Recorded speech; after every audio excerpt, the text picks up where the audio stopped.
Okay, so KPI stands for Key Performance Indicator. Key Performance Indicator is something that you can measure and you can actually look at to analyze, to improve. So things that you want to be looking at are your shift reports, right?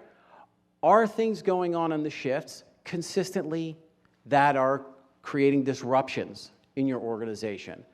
Are there consistent problems?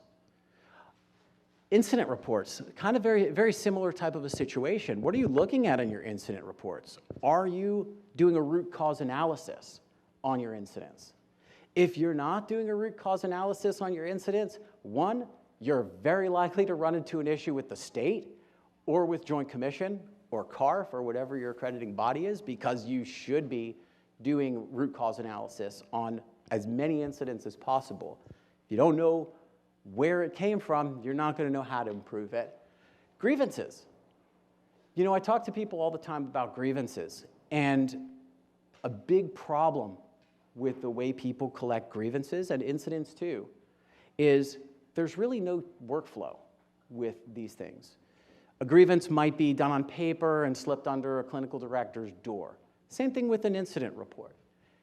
They don't have any real follow-through, and therefore there's no way to use that data to improve.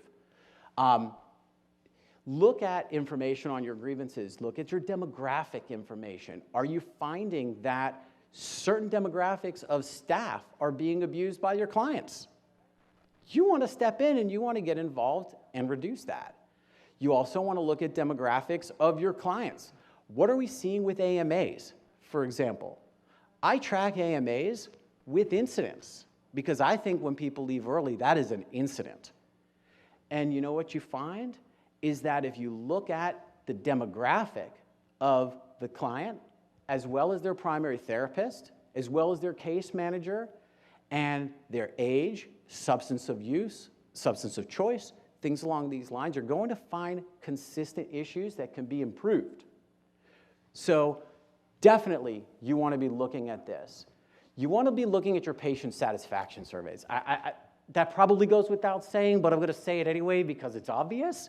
But where are things consistently going well? Where can things consistently be improved? Environmental audits.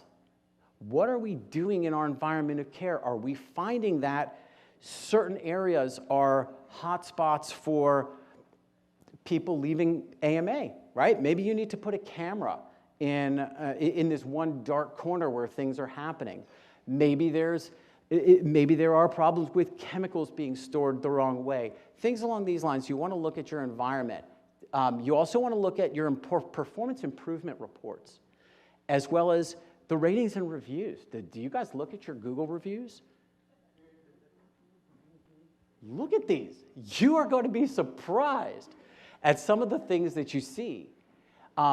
Look at your client record documentation. You know, is there a correlation to a biopsychosocial not being done on time, to biopsychosocial not being done well?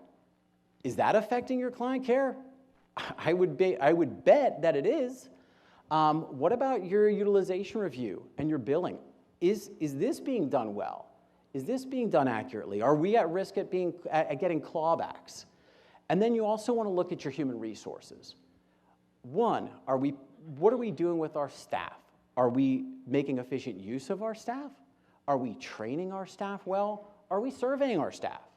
Do we know if our people are happy, feel safe, feel comfortable? We all know we're dealing with a workplace shortage right now. It's hard to find staff.